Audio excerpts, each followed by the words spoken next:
All right, so I was just messaging Bunny, giving him my apologies, because I like to be pretty prompt with our schedule, of course, but more importantly, I like players to be taken care of, and I'm hoping if you ask any player who's ever played in a BaseTradeTVT tournament, they can vouch for that. But one of the big things for this is the fact that I mentioned before, we are a little bit behind schedule.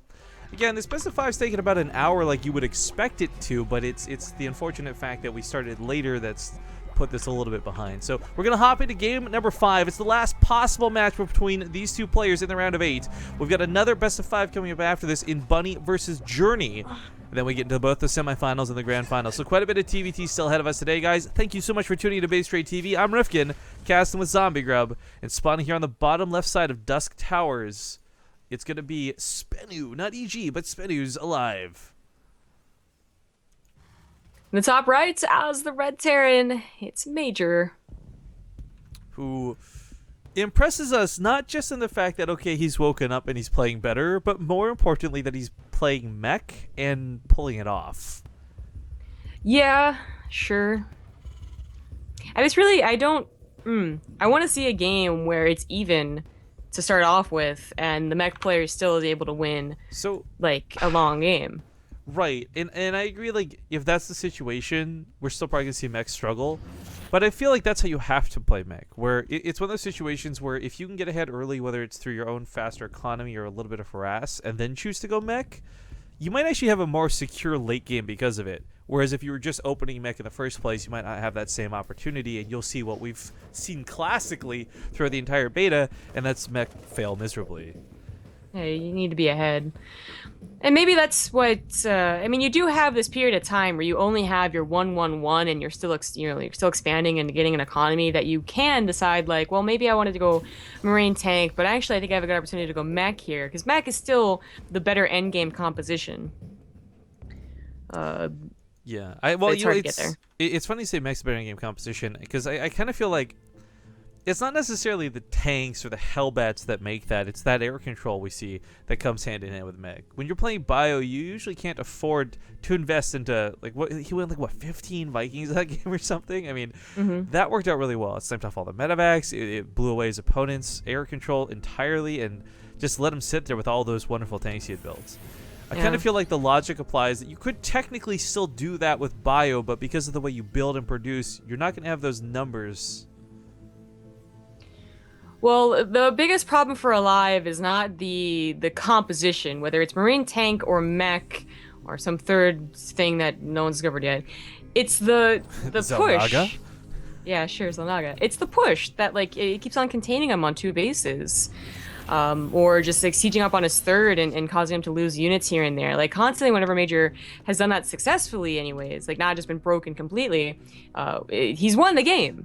And aLive just kind of is fizzling out here, you know? He had those really great first 2 games, but then in these past 2, he's not looked that great. He's actually looked completely outclassed in the first 8 minutes or so. You'll see, like, okay, Major's ahead in workers, and he's ahead in army, and he's got this contain set up, and sure, aLive has those upgrades, but he's not, like, what help is that if you're contained with tanks? It's not too much of a help.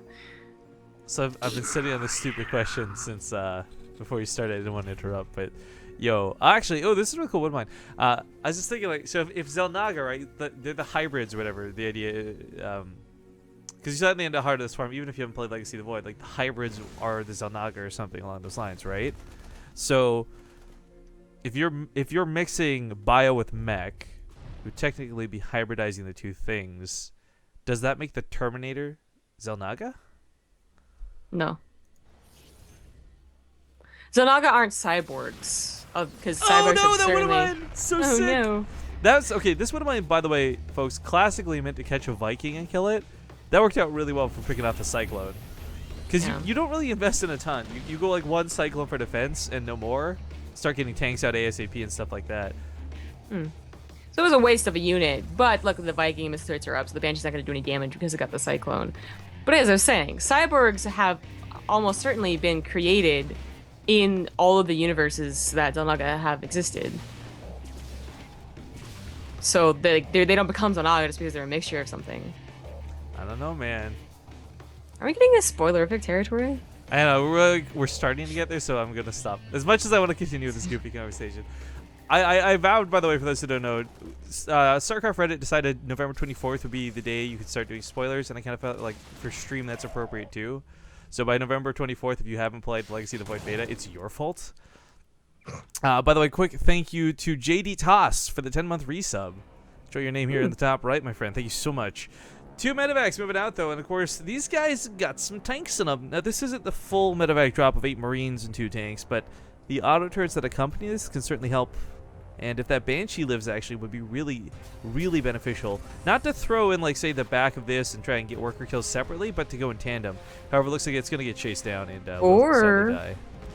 It does distract the army all the way out and to the left, where aLive is trying to drop to the right, very true. all the way back. So it's still pretty good Banshee. The missile turret could kill one of the medevacs if aLive's not careful, and he is careful. There we go. So this is a pretty abusive spot, just like Orbital Shipyard. It's very similar to Orbital Shipyard.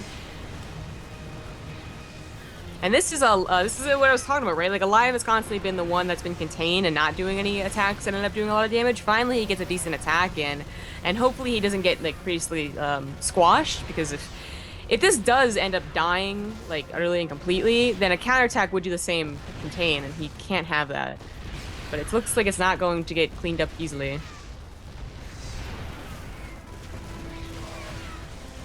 Auto turret's coming down, though. Start making this look easier. Lost mining through this is a little unfortunate for Major, but once again, he's got like that faster through CC. This time it's not on location, though. In fact, income slightly disrupted, as we can see through that attack, but it's not by that much, and it's starting to peter out now that he's gone back to mining. So this is, again, for those who don't know, a differential graph, not an overall graph. So when you see somebody's up 472 minerals per minute, that's huge. Sim completes here for aLive. Auto turret's coming back for round 2. Going to pick up a couple more SCVs. Also going to drop back some of the mining. This is really nice because Major is pushing out right now, realizing that he just took out the army. And I'm not sure he realizes that aLive went for 3cc. Oh, he does. Okay, so it's even better. So they go for 3cc. You know the production's going to be just a little bit later. It's always going to be the case. So a counterattack could have done some potential damage. The thing with this auto turret is kind of funny. It's just short. It has such a short lifespan, but they kill like 7 workers in that lifespan. Maybe we could have just pulled the SCVs away. Checks the other side of the map with the Vikings. It's a little bit dicey. Keep in mind, Major's Viking count is his biggest advantage right now. Unfortunately, though, ooh, that one Marine catches him a little off guard. Picks off one of the Vikings. Nicely done. A Major has pulled back just to saturate his own third. Now, even though his counterattack didn't happen, he still has a lead in workers. Quite a lead in workers, too, like up 13. Do you see what we have in chat, by the way? I don't. I feel like it's been a while. The Drag and Drop Dota guy is back with the quotes. The quotes. We haven't had quotes in a while. Awesome. I know a lot of people were just like, what the fuck, who cares? But like, we missed this, guys. We actually kind of missed this guy a little bit. Yeah. We've talked about it before off stream, but there's two medevacs coming out of the side here for Major. This one on the right side does go unscouted. Turret's here to pick off a couple of shots. Armies nearby. Ooh, it's actually not in range of the medevac. Ouch. That's going to sting a little bit. Raven kind of floating around here made this very obvious that the back was exposed.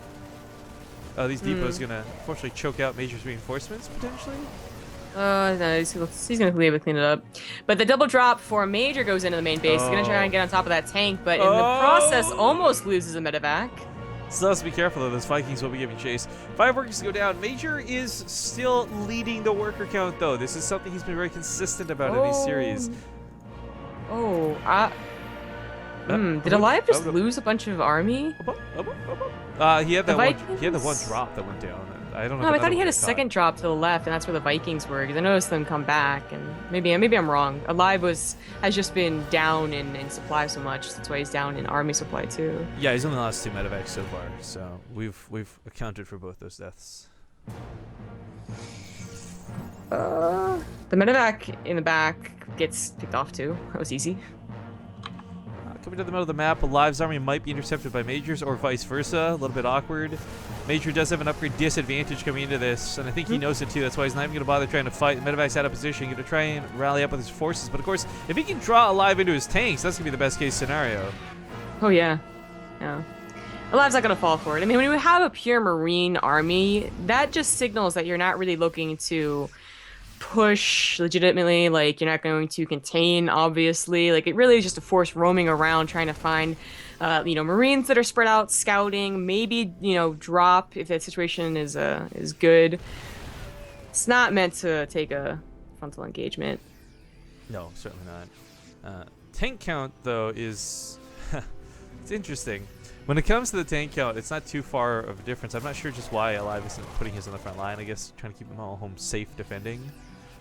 Major playing bio this game as well. Definitely different than the last. And I kind of feel, again, it's almost like a combo to play mech, right? Like, if you do one move first, then you can play mech after. But without doing that first move, you can't really combo into mech. So playing into bio, I don't think is a bad thing for Major. Despite seeing him lose with those bio games earlier, keep in mind, I think it was more of him just being not warmed up and ready to go more than anything else.